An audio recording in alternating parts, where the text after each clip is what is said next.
বাসর ঘরে আমার সদ্য বিয়ে করা স্বামীকে যখন বললাম আমি একজন ধর্ষিতা, তিনি আমার দিকে অবাক দৃষ্টিতে তাকালো। ওনার চোখ দুটো যেন আরও প্রসারিত হয়ে বড় হয়ে গেছে। আমাকে ছুঁয়ে না দেখে তিনি ছিটকে সরে গেলেন। আমি ওনার দিকে তাকিয়েই আছি, কারো মুখে কোনো কথা নেই। আমি নীরবতা ভেঙে বললাম, দেখুন, আপনি আমার স্বামী, আমরা পবিত্র এক বন্ধনে আবদ্ধ, কিন্তু আমি যে অপবিত্র একজন মানুষ। আপনাকে আমার পরিবার ধোঁকা দিয়েছে। বিয়ের আগে আপনাকে সবটা জানানো হয়নি, কিন্তু কেন জানি না অপরাধ বোধ হওয়াতে আমি আপনাকে বললাম আমি একজন ধর্ষিতা। আমার স্বামী কোনো কথা বললেন না। ওনার মুখে দাঁড়িয়ে আর ছোট ছোট গোফে কেমন যেন লাগলো। মনে হলো তার সব স্বপ্ন আমি একটি কথাতেই শেষ করে দিয়েছি। শেষ হওয়ারই কথা, কারণ একজন স্বামীর তার কত স্বপ্ন থাকে বউকে নিয়ে, কত আশা থাকে, কিন্তু আশাগুলো যদি প্রথম রাতেই ল্যাম্পের আলো জ্বলার সাথে সাথেই কোনো এক দমকা বাতাসে বাধাহীন সমীকরণে ধূপ করে যেমন নিভে যেয়ে চারিদিকে অন্ধকারাচ্ছন্ন করে তোলে, তেমনি আজ ওনার মনেও আমার প্রতি অন্ধকারাচ্ছন্ন। আমি ওনার দিকে তাকালাম, তারপর বললাম, আপনাকে আমার পরিবার ধোঁকা দিয়েছে, আমি ধোঁকা দিয়েছি। আপনি চাইলে আমাকে মারতে পারেন বা তালাক দিতে পারেন, আমার কিছুই করার নেই। তিনি কেবল চুপ হয়েই দাঁড়িয়ে রইলেন। রঙিন ফুলে সাজানো আজ রাতের বাসরটা যেন তার কাছে এক দুর্বিষহ পরিস্থিতি। তিনি আমার দিকেই তাকিয়ে আছে। আমি আর কি বলবো ভাবতে পারছি না। আমি এক অপরাধী, ওনার স্বপ্নগুলো এক একটি কথাতেই শেষ করে দিয়েছি। উনি কি তবে আমার সাথে জোর করে শারীরিক সম্পর্ক করবেন, তারপর আমাকে ছেড়ে দিবেন, নাকি কোনো কথা না বলে কালই তালাকের ব্যবস্থা করবেন? কথাগুলো খুব কঠিনভাবে ভাবছি আমি। উনি আস্তে করে হেঁটে আমার থেকে দূরত্ব রেখে বসলো। আমি ওনার দিকে তাকাতে পারছি না। এই বুঝি আমার উপর কয়েক মিনিটের বাসনার ঝোল চেকে দেখা হবে, কিন্তু না। বেশ খানিকটা সময় তিনি বসেই রইলেন। আমি মাথাটা তুলে তার দিকে তাকালাম। তিনি মাথাতে হাত ধরে নিচের দিকে তাকিয়ে আছে। আমি আবারও অবাক হলাম লোকটির শান্ত রূপ দেখে। বিয়ের আগে আমাদের বাড়ির লোকজন সবাই বলেছিল যার সাথে আমার বিয়ে হবে সেই ছেলেটি নাকি 5 ওয়াক্ত একজন নামাজি, একজন ছোটোখাটো সৎ ব্যবসাদার, সমাজে তার ভালো গুণের তারিফ করে। আর আজ তার প্রমাণ আমি পেলাম। সাধারণ কোনো ছেলের সামনে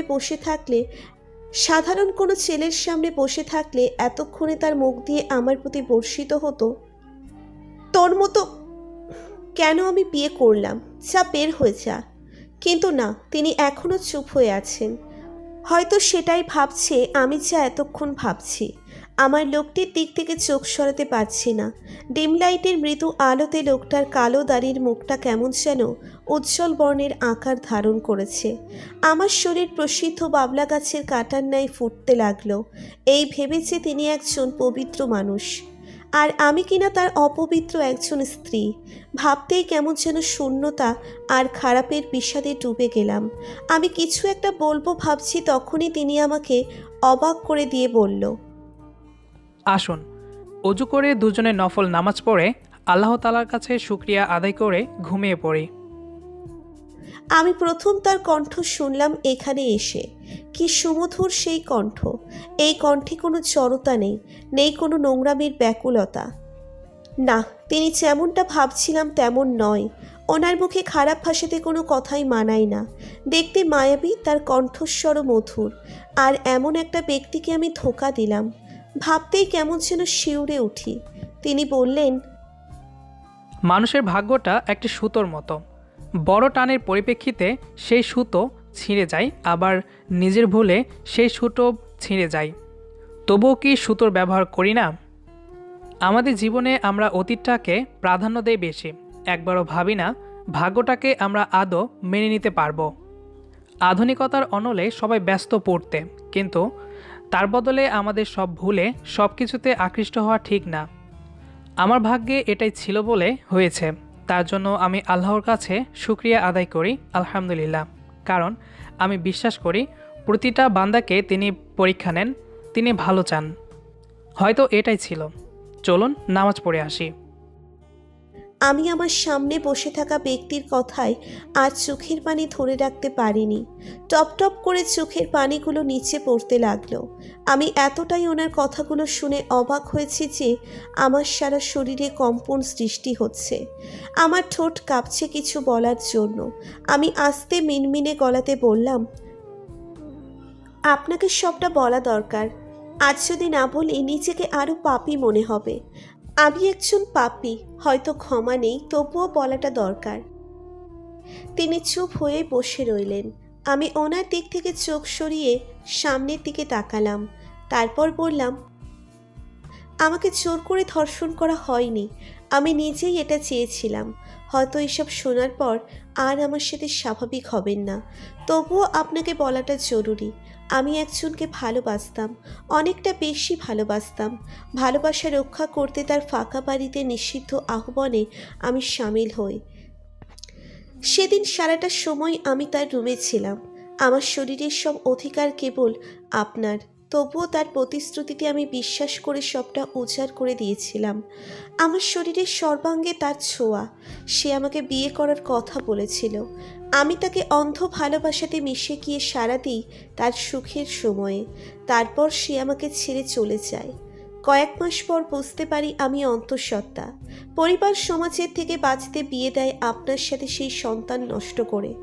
আমি যে একজন নষ্ট মেয়ে, আমার শরীরে নোংরামির প্রতিচ্ছবি। এখানে কেবল জোর করে ধর্ষণ হওয়াকে বলে না, ধর্ষিত তো সেও যে বিয়ের আগে এমন পাপ কাজ করে। আমি পাপী, আমি নোংরা মানুষ, আমি ধর্ষিতা, আমি নষ্টা মানুষ। আপনাকে ধোঁকা দিয়েছি, আমাকে মেরে ফেলুন। কথাগুলো শুনে তিনি উঠে দাঁড়ালো। তিনি পায়চারি করছেন। আমি তার চলাচলের দিকে তাকিয়ে আছি। তিনি এবার থেমে আমার দিকে তাকিয়ে বললেন, আপনি পাপী না, আপনি নোংরা না। পাপী তো ওই ছেলেটি, যে কিনা আপনার পবিত্র ভালোবাসাকে সে ব্যবহার করেছে। এতে আপনার দোষ নেই। আপনি তো চেয়েছিলেন ভালোবাসা রক্ষা করতে, আর আপনি আসলেই অনেক ভালো মনের নারী। কারণটা কি জানেন? এই সেম ঘটনা সমাজে বহুবার বহুভাবে হচ্ছে, কিন্তু মেয়েটি তার স্বামীর কাছে বিষয়টা গোপনীয় রাখে। স্বামীর কাছে তা অপ্রকাশিত রয়ে যায়। আপনিও তো এটা করতে পারতেন, আমাকে সবটা না জানাতে পারতেন। আমিও তো ভাবতাম, যাক একটা ভালো মেয়ে ঘরে পেয়েছি। কিন্তু সেসব আপনি গোপন রাখেননি, নির্দ্বিধায় আমাকে সব বলে দিয়েছেন। আসলে মানুষের মুখের আর চারিত্রিকতার মধ্যে বিশাল ফারাক। কেউ তার কাছের মানুষকে সুখী করার জন্য সব বিলিয়ে দেয়, আবার কেউ সেই ভালোবাসার ফায়দা তোলে। আবার একই ঘটনা তদরূপ মেয়েটির স্বামীর কাছে এসে বলে সে কোনো ছেলের সাথে মিশেইনি। স্বামী তার স্ত্রীকে বিশ্বাস করে ভালোবেসে জড়িয়ে নেয়, আর মেয়েটি তখন মনে মনে বলে, শালা আবুল, প্রেমিকার সাথে খারাপ কাজ করে এসেছি, সে বুঝতেই পারল না। যাক, এসব ভালোভাবে চললেই হবে। এটা ঠিক ভালোবাসা বলে না, এটা ঠিক পবিত্র সম্পর্ক বোঝায় না, এটা ঠিক সৎ বোঝায় না, এটাকে ঠকানো বলে। হয়তো আমার জায়গাতে অন্য কেউ থাকলে কি বলতো বা কি করতো তা জানি না, তবে আমি মনে করি আপনি আমাকে ঠকাননি, সব গোপনীয়তা আমাকে বলেছেন। এটাই তো অনেক বড় ব্যাপার। আর অতীতে যা হয়েছে সেটা ভুলে যান। আসুন নতুনভাবে বাঁচি। নোংরা হলেও কি সে মানুষ না? নষ্ট হলেও কি সে মানুষ না? আল্লাহ তো পরম ক্ষমাশীল, তার কাছে ক্ষমা চাইবেন, আমার কাছে না। কারণ তিনি সৃষ্টিকর্তা হয়ে সবাইকে ক্ষমা আর সুযোগ দেন, আর আমি তো তার সৃষ্টি মানুষ মাত্র। আসুন নামাজ পড়ে নিই, বাকি কথা পরেও হবে। আমি আর কিছু বললাম না, কেবল ঘোরের মধ্যে পড়ে ওনার কথাগুলো শুনলাম। মন থেকে তার জন্য আমার মনে পবিত্রতা সৃষ্টি হচ্ছে। ওনার প্রতি ভালোবাসা যেন নিমেষেই চলে আসছে মনের মধ্যে। ছোট থেকেই দাড়িওয়ালা গোছের লোক অপছন্দ করতাম, কিন্তু আজ সেরকম কোনো ব্যক্তি আমাকে মুগ্ধ করেছে। সত্যি আমি আল্লাহর কাছে শুকরিয়া আদায় করব, দোয়া করব তার জন্য, একসাথে বাঁচার জন্য আয়ু চাইব। আমি অবাক হলাম, তিনি এখনও আমাকে ছুঁয়ে পর্যন্ত দেখেনি। আমি আর বসলাম না, উঠে নামাজের জন্য প্রস্তুত হতে লাগলাম। গল্পটি আপনাদের কাছে কেমন লেগেছে চাইলে কমেন্ট করে জানাতে পারেন। দেখা হবে আবারও নতুন কোনো গল্প নিয়ে। সেই পর্যন্ত আমাদের সাথে থাকুন। ধন্যবাদ সবাইকে।